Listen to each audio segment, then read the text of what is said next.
What's up, guys? So recently, I broke my collarbone. Kinda sucks, but let's be honest, people have been through a lot worse and I'll bounce back. The point is, my right arm is completely out of commission for a few weeks, and this poses a lot of problems for me. How am I gonna get to school? How am I gonna write?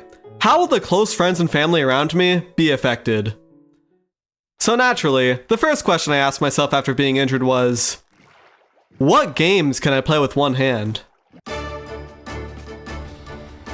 I say that as a joke, but genuinely, this was a big thought I had after getting injured. I'm bored, man. On the days I'm not in school, all I can do is sit on my ass for 6 weeks, in a sling, and let my collarbone heal. I need something to do. And considering one of my favorite things to do at home is come up with random challenges to do in games I like, and I also have this YouTube channel which is half built upon these types of challenge videos, what I should do became abundantly clear. I'm gonna do some hard shit in video games with one hand. Now, I'm not sure how many of these videos I'll make. Playing games with one hand kinda sucks ass, but there is at least one game that I know will be a good candidate for this challenge. You guys read the title. I'm gonna hit Diamond in Brawlhalla, the top 1% of the player base, using only one hand. So, let's get started.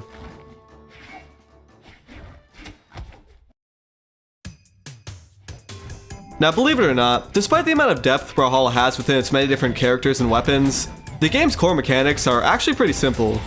In order to be somewhat competent in a Brawlhalla match, you really only need 6 inputs. A movement input in the form of a joystick, set of buttons or D-pad, a jump input, a dodge and dash input, a light attack input, a heavy attack input, and a weapon throw input. On screen are the buttons I usually use to perform these actions, but obviously, this isn't going to cut it with one hand. I cannot reach all these buttons comfortably, while also having good control of my movement input. And that brings us to the first law of playing this game with one hand. I'm not going to change my movement input. This is by far the most important input to keep. If I swap the movement input to the right joystick or something, I'm gonna play like ass. I'm way too familiar with the left joystick to change it. So, that means I gotta build the rest of my inputs around this hand position on the controller. And right away, 2 inputs are pretty obvious. The left bumper and left trigger are both very easy to reach with my pointer finger and middle finger respectively. Left bumper will be my light attack because I want something crisp and fast to perform combos effectively, and left trigger will be my dodge because right trigger is usually my dodge and there's some familiarity there. As for the other 3 inputs, now's where things start to get shitty. Jump will be up on the joystick. This is a setting you can turn on within Brawlhalla, and it sucks ass. Makes combos way more difficult, makes neutral attacking way more difficult, and it's just very different from what I'm used to. I'll talk more about this input especially later on in the video, but for now, it's the best I got. Next, the Windows button will be my heavy attack. Once again, it's the best I got. Heavy attack isn't that important of an input, and I did slowly get better at using it as I played, but yeah, it's obviously not ideal. And finally, right bumper will be my weapon throw input. Now, this one may seem completely insane, but trust me, it's really not. Thanks to this quick attack picks up option, I can pick up weapons just fine with my light attack input. And as for throwing them, well, I don't really need to. Sure, it'd be nice to be able to confirm a kill by launching my weapon off stage, but I wasn't really expecting to have that luxury anyways going into this. This weapon throw input is purely to swap weapons after a kill. And just like that, that's the one-handed setup. It's not good, but with a little bit of practice, it's definitely able to get the job done. So, let's just jump into some of my first games. Before I get into the ranked games, I want to briefly touch on some of my initial practice in training mode and experimental, because that's actually where the majority of my time went in this challenge. In total, I spent about 6 hours getting used to the one-handed setup. While I probably could have just hopped straight into ranked and figured it out from there, I wanted to wait for the hand cam I ordered to come in before I started the ranked grind, so that's why I only have the input display up for these early sessions. Anyways though, before I could do anything, I first had to actually pick out the weapons I'd be using, and this surprisingly wasn't that difficult. The main concern I had when picking out weapons was, could I perform its true combos consistently? In case you're unfamiliar with this game, a true combo is a string of 2 moves that when performed correctly, is impossible to dodge out of. This is an essential aspect of the game, and it took me about 5 minutes to realize that many true combos were basically impossible to perform with this shitty ass jump input. Let's take Stomp Sair for instance. With 2 hands, this is one of the easiest combos in the game. You downlight, wait a moment, then jump inside air in quick succession. With my setup, however, I have to downlight, move my joystick up to jump, then move it to the side as soon as possible, and then press light attack again to do a side air. Moving the joystick to the side like that, while it's not necessarily hard to do, it is hard to do fast enough to consistently hit this combo true. Unfortunately, many combos in this game are just like this. Side light side air on orb, down light side air on like half the weapons in the game. Orb is ass if I can't do this combo, spear is ass if I can't do this combo, guns is ass if I can't do this combo. I needed weapons that not only were simple enough to play with one hand, like obviously Scythe and Greatsword were off the table from the start, but also I needed weapons where I could consistently perform their most useful true combos. And after about a half hour of experimenting in training mode and strikeout mode, I was down to 3 main candidates: sword, axe, and gauntlets. It should be pretty obvious why sword and axe are here. These are notoriously some of the most simple weapons in the entire game, and both have very easy to perform true combos. By far the most important true combo for axe is side light and air. Although this does require a jump input and is a pretty tight timing, because neutral attacks can be performed by holding up on the joystick, I don't need to move my joystick mid-combo, making this one of the easiest combos to perform with one hand. As for sword, downlight recovery, despite my awkward heavy attack input, is still somewhat manageable due to not requiring a jump. Also, downlight and air, although it's quite uncommon to see players do this, it is a very easy damage building combo, once again due to not requiring a jump input. And finally, a bit of a curveball here. Downlight side air. What the hell? I thought this combo was too difficult to hit true. While this is the case for 90% of the weapons in this game, I found that sword downlight side air was actually quite forgiving. I'd estimate that most of the combos listed before have roughly a 1 to 2 frame window in which you can input the jump side air and have the combo still be true. Sword, from my testing, appears to have a 4 frame window. Doesn't seem like this would make for much of a difference. Like, we're talking about literal frames here. 1/60th of a second. But from what I could tell when I was practicing in training mode, this combo seemed like something I could get consistent, and would be an excellent tool to have for the ranked grind. Alright, that was a lot of yapping just to describe one combo. What about gauntlets? Gauntlets, to many people, comes off as one of the more complicated weapons in this game. Why the hell would it be a good weapon to use with one hand? Well, honestly, I just liked how it felt. I think one of the reasons gauntlets seem so complicated is due to its various uses for gravity cancels. You know, GC sidelights to read dodges, GC downlights to extend combos. I could see how this would confuse newer players. But for me, with one hand, this is actually an advantage. GCs are not that difficult to perform with this setup, and because they're often followed by a lot of chase dodges, that means I have to jump less in combos, which, as we know, is my biggest weak point. So after probably an hour of experimenting with different weapons and characters in various game modes, I had determined that the character I wanted to grind a diamond with was Val. After I had made my decision to play Val, the rest of my practice here before ranked was pretty straightforward. First, I had to actually save up and purchase Val, which took like 2 hours, but it gave me some good practice playing swords, so whatever. Then from there, just played against or with my friends, practice even more in training mode, and before I knew it, I was pretty cracked.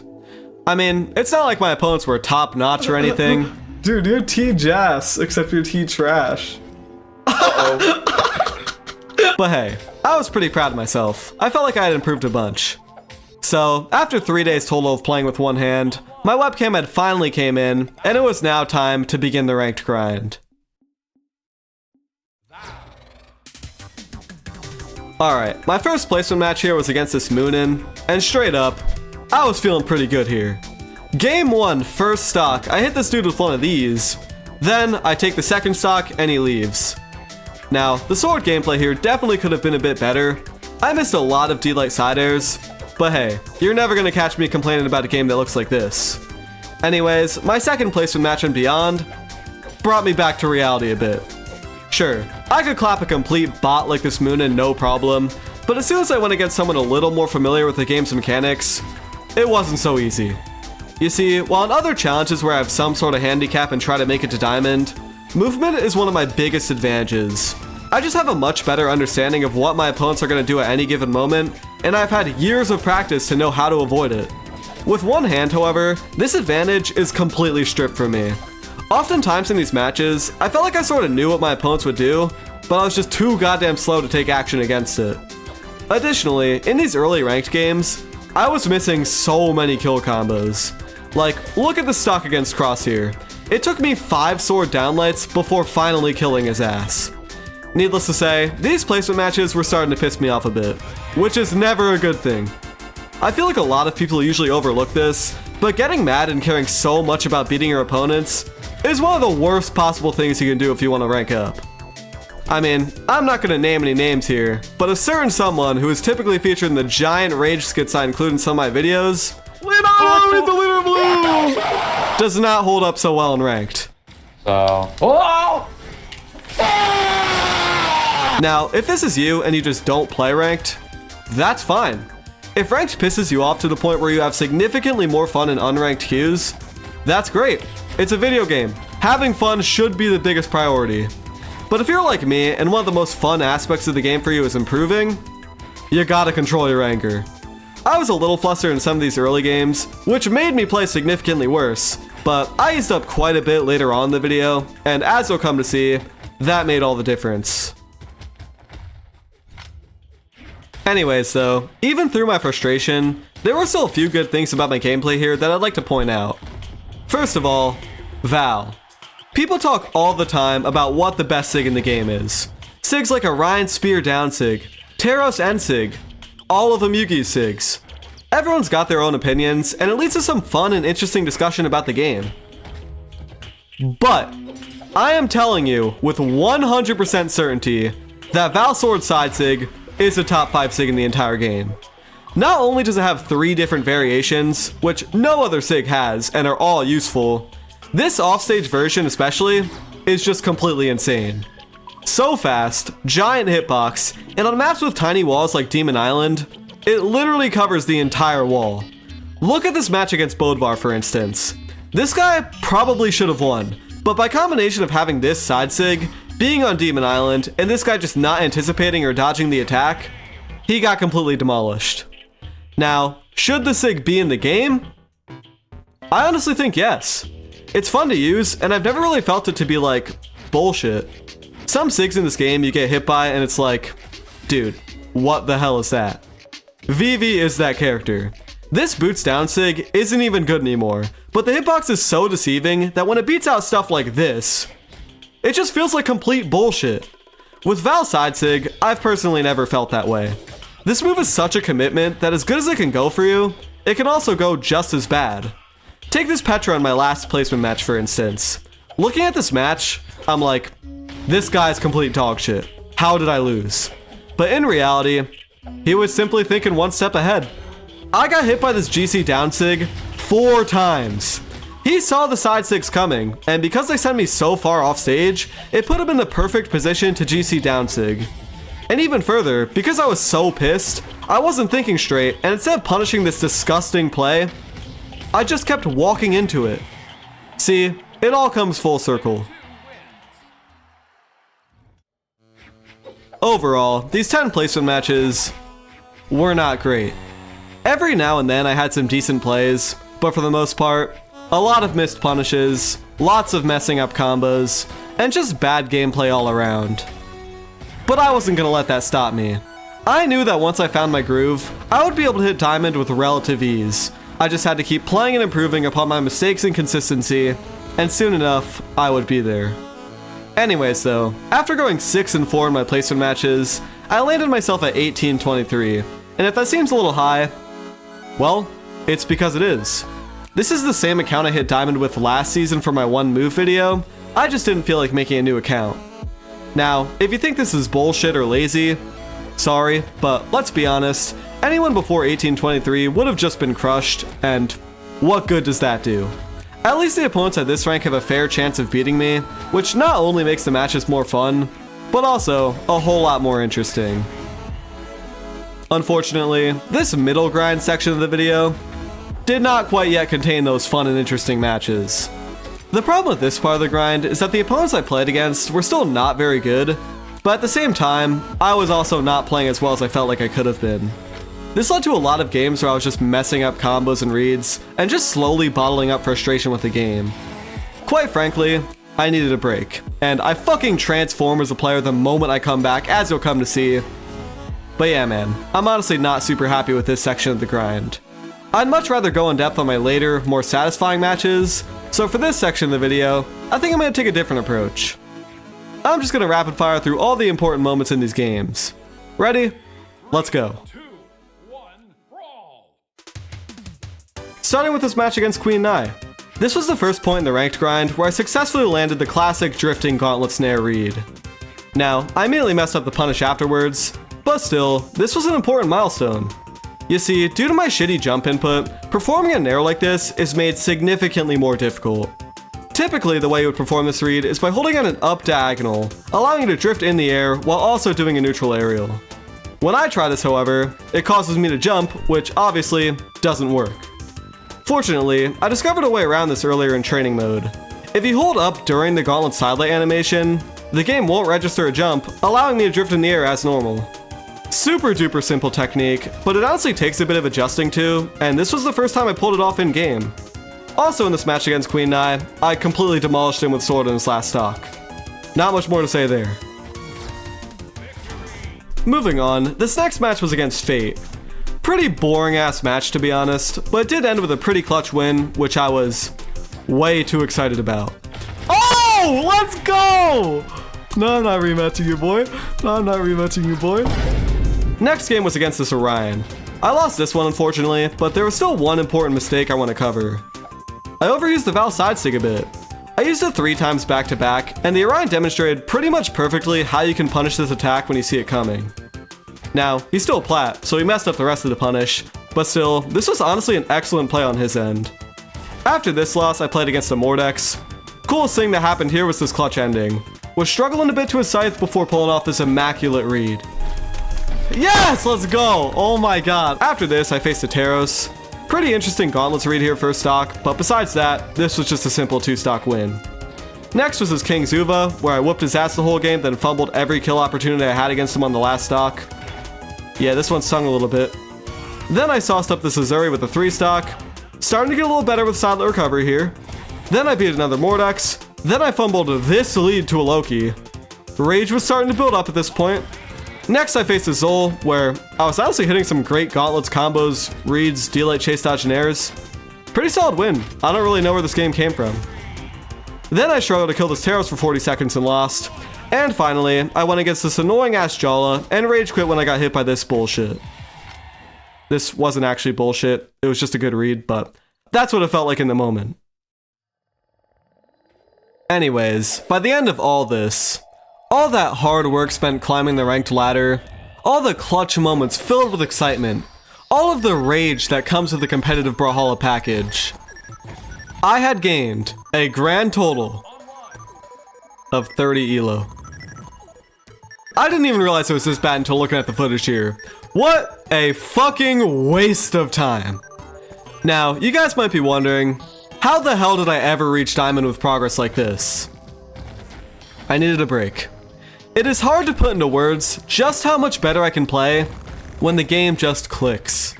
And I know it's not just me either. With any competitive game or sport, in any given session or day, there are both things you can control that make you play better, and things you can't control that make you play better. Anger is one of the simplest things you can control to make yourself play better. Maybe some people play better when they are angry, but for me and everyone else I've ever met, that's not the case. I play like complete dog shit when I'm angry. And I'm not even just talking about Brawlhalla here. Any competitive thing I do, I play worse when I'm mad. As for things you can't control that make you play better, sometimes you just have a good session or day, and other times, it's bad. I like to think there are underlying factors that I could potentially control that are the reason for good days and bad days, but I haven't figured those out yet. So yeah, bit of a tangent. I didn't mean to get so philosophical here, but just something interesting to think about. Anyways, I say all this because this final play session was one of those good sessions. So without further ado, man, let's just let the games roll. The first game after I came back was already looking way better than my previous games. Sure, there was a lot of slow, roaming gameplay here, but I was also pulling off mechanics with a level of confidence I just didn't have before. This GC D-Light Nair, for instance, on Gauntlets. Didn't lead to much, but it was a great option to put me in an advantaged state. A better example of this happened on the last stock. I spot dodged perfectly a bow down sig that probably would have killed me, successfully pulled off a D-Light Sair, which ultimately led to me winning the game. This is a type of stuff that is so standard around this rank, but completing it with one hand is just so satisfying to pull off. Doesn't stop there either. Over the course of the next few games, I continued hitting combos and reads a lot more frequently. On Sword, not only was I hitting D-Light Sair almost 100% of the time at this point, but also, I was just pulling off some clean kills in general. Take this Shovel Knight for instance. He burned his dodge in a bad spot, I down aired him before he had it back, which led to this smooth, early kill with Val side sig and some side airs. Also, a few games down the line, I hit the Satori off stage with a side air, he's all out of jumps, and I can confirm the kill using a GCN light. This stuff is not hard to pull off, but on this setup, playing this naturally is a huge milestone to reach. When I first hopped into Ranked, it felt like I had to actively think of what buttons I was going to press in order to perform a specific action. Now, I just do a lot of it automatically. I think where this really shows is when I was playing Gauntlets. First of all, the side light recovery I basically had down at this point. Previously, hitting a recovery after a side light was always very difficult to do, as it was hard to drift in the air while also hitting the Windows button. Now I had developed an interesting habit of either sliding my thumb off the joystick and hitting the heavy attack button if my opponent was to the right, or using my pointer finger to hit it if my opponent was to the left. This resulted in the majority of my kills on Gauntlets being from the classic side light recovery read. And these were some nice kills too, like check out this one I hit against Satori. Oh, that was clean. It wasn't just the GC side light reads though. Pretty much every aspect of my Gauntlets gameplay was looking amazing. I mean, just moments before that kill, I hit that same Hattori with one of these. Oh shit, I'm cooking. Almost messed that shit up for myself, but still, it was a great play. A few games down the line, I was also able to pull off the drifting Nair read on this Diana, Oh, money. which was immediately followed up by a clean ass edge guard to close the stock. Down there. Down there. Get down there! Let's go! Yo, I just clipped that dude. Overall, I was just looking really good. No other way to put it. I ended up going 8-1 by the end of these 9 games, only losing to this Queen Eye due to this stupid ass boomerang. I immediately turned off gadgets after this game by the way, but nevertheless, this was enough to land me at 1966 elo, just 3 wins away from Diamond. So, I think I'll wrap it up here by going through each of these final matches individually, beginning with this first match against Sidra. Now, if you thought I was just gonna win 3 matches like that and reach Diamond, I wish, but unfortunately, it ain't that easy. This match against Sidra was a loss, and I'd love to go into detail on all the mistakes here that led to this outcome, but honestly, the simplest way of putting it is that this guy was just better than me. There wasn't really any crazy combos pulled off by either of us, it was kind of just a slow, poking game where he eventually beat me out after 4 minutes. Kind of a boring ass game to be honest, but there were a couple small mistakes that I guess I can point out. For one, this edgeguard first stock could have easily gone in my favor. I think if I committed to the ground pound after this nair here, or landed this side air, this easily could have led to a kill. Also, he dodged up a ton, which I just didn't really pick up on. If I had just noticed this earlier, I easily could have gotten some big damage reads, but to be fair, my mind wasn't really in the game on this one anyways. You ever seen that one AI Entertain video where he's going, if you watch this origami, you're gonna take a shit. This machine is gonna fold so much origami that you're gonna take a shit. This guy ended up being 2070, so I didn't care that much that I lost, but looking back now, I think I easily could have had this. Next up was this Mordex, and this match was slightly better. A few good plays in this one, like this big damage gauntlets read in the first stock, but also, I think I was still losing focus a bit. A lot of messed up combos in this one, and I don't think this was really the one-handed setup's problem this time around.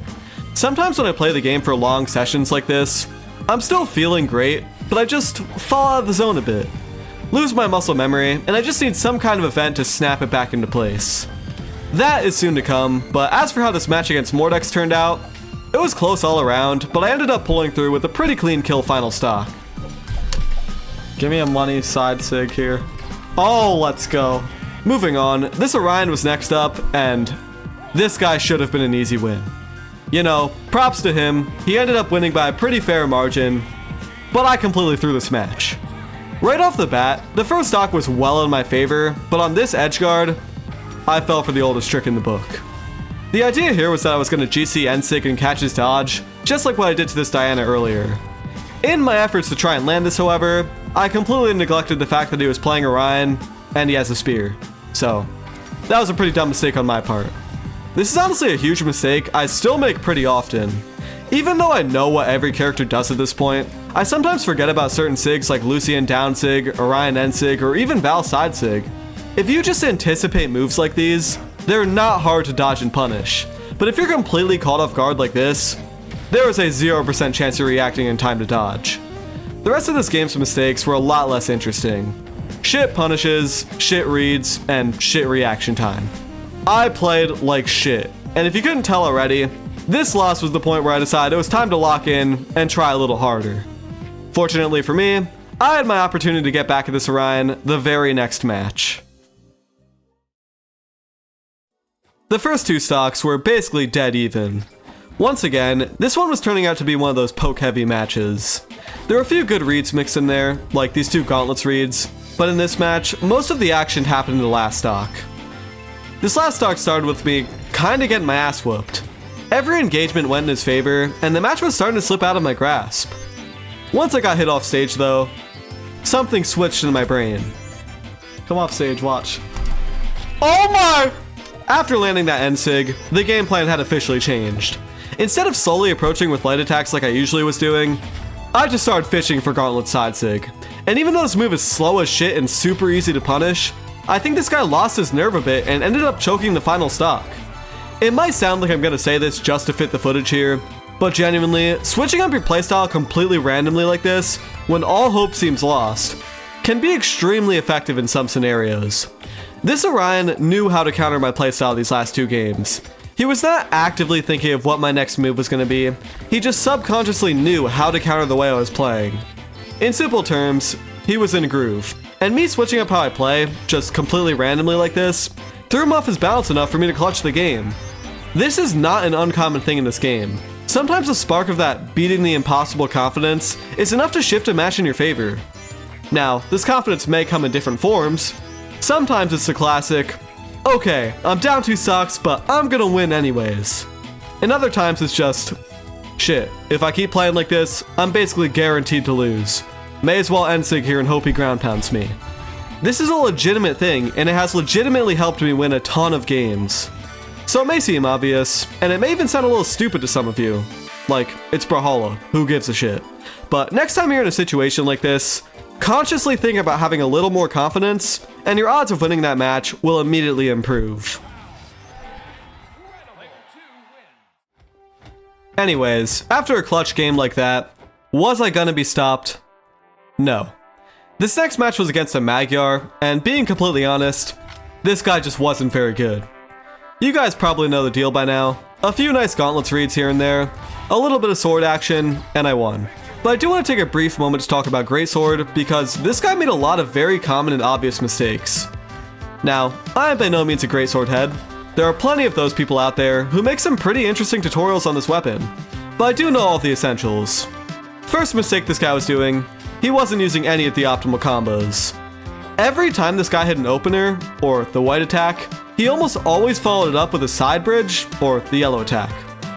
Side bridge is cheeks. It is inconsistent, sometimes your opponents can jump out of it, and depending on the finisher you use, the red attack, sometimes your opponents can jump out of that too. Now, this ain't a Greatsword guide, I'm not gonna get too deep into this, but let's just say you catch an opponent's dodge. Unless you're a Greatsword head who knows everything about the damn weapon, which none of you are, the only combos you should use here are N-Light, Downlight, N-Light, N-Light, Downlight, Side Light, which is sometimes jumpable but kills earlier, or, in the perfect situation where you catch a dodge with Side Light, the guaranteed 5-piece, Side Light, N-Light, Dash, N-Light, Downlight finisher. Those are objectively the best combos on Greatsword. Anyways, I spent a lot more time on that than I thought I would, so let's finish up this advice with a few rapid-fire tips for Magyar here. Don't use Downlight Opener, ever. It sucks ass. Don't approach with grounded aerials. They're super slow to recover from if you miss. Regular aerials are much better. After an end-light finisher and low health, jump recovery into some neutral airs is a really good follow-up, which I think this guy could have benefited from. And finally, Don't spam spot dodge after you whiff. I know I didn't really punish this here, but it's a super common habit for greatsword players, and it can be very easy to take advantage of. But yeah, in the end, I managed to defeat this Magyar by a pretty fair margin, and after a little back and forth with these last couple games, I was now only one game away from Diamond. Not much more to say on that front. Let's just get into it and hope I win. This match was against a Yumiko player, and right off the bat, things weren't really going in my favor. As you can see, like literally any Yumiko player ever, this first stock was just this guy mashing hammer down sig. Now, I do some dumbass shit in this game. I go into games from time to time and I spam one annoying ass move over and over. It's fun. I don't hate this guy. Anyone who mains Yumiko I think slightly less of them, but I don't hate them. If we're talking about characters though, and who has the best and most fun designs to play against? Yumiko is at the bottom of the barrel. These two down sigs are so lame. The orbs promote this playstyle of just running away and hoping your opponent walks into them. The counterplay to this is just waiting for them to pop. This sig is not good. It's not hard to punish, it's just that playing against it is the most boring and unfun experience you could ever have in this game. Dog shit design for a character. Anyways, back to the gameplay here. The rest of this game was honestly not looking good at all. Ignoring the Yumiko down sigs, this guy was genuinely not that bad at hammer or bow. He remained in the lead for literally the entire game, and I just could not get a good punish on him. Looking back, I don't know how I didn't. He was very clearly dodging up the whole time, and if I just paid a little more attention to that, there easily could have been some nice gauntlets punishes. So, it's looking like I'm just gonna have to win 2 more games after I inevitably lose this one. Oh, never mind. Did y'all really think I was about to talk all that shit on Yumiko and lose? No. I found the energy within myself to punish this annoying ass character, which means I had now officially reached Diamond in Brawlhalla using only one hand. There it is. Mission accomplished. Diamond in Brawlhalla with one hand. You know, I'm not even gonna bother with all that filler outro shit here. There's more pressing matters I want to discuss. I'm honestly super happy with this video, not just because it's a cool concept that no one has really done before, but because I think it represents slightly more than just a stupid challenge in a game. The collarbone injury that led to this video is the first bone I've ever broken, and even though it's a pretty minor injury, this experience has led to some fucking shit-ass elements to it. It's not like I fell into a deep depression or anything, but during the 6-week sling phase, which I'm writing the script 8 weeks out by the way, I was so unbelievably bored. I had so many activities I would rather be doing, and instead, I was locked in my house, unable to drive or do much of anything. Now, I'm not saying all this to make anyone feel bad for me or anything. In fact, I want to emphasize the complete opposite. My injury is nothing compared to the shit some of you watching are probably going through. I just want to say, any problem, whether it's small, big, life-changing, lock in, yo. I'm not perfect at all. Can't even emphasize that enough. Everyone has their own damn problems they're dealing with. But one thing I've always prided myself on is having a mindset to just want to find ways around barriers that pop up. I made this video for that reason. The day of my injury, I came home and started practicing one-handed Brawlhalla. It's stupid, man. It's playing and recording a video game, but it allowed me to make progress on something which I think really helped me out in my first few weeks in the sling. Anybody can build a good mindset, and saying that makes me sound like, oh, I made it, you guys gotta be more like me. But I'm honestly just proud of where I've taken my mindset, because a few years ago, I didn't have a shred of it, and I can't wait to push what I have now even further. That's all I got, man. Let this video be a metaphor, not only for doing something you enjoy despite injuries or challenges, but also for excelling at something despite the odds stacked against you. 99% of you watching will never hit Diamond. I did that shit with one hand. Brawlhalla's a stupid video game, a rank means nothing, but if there is something you want in life, maneuver around your problems, lock in, and achieve it. Thanks so much for watching, y'all. Peace.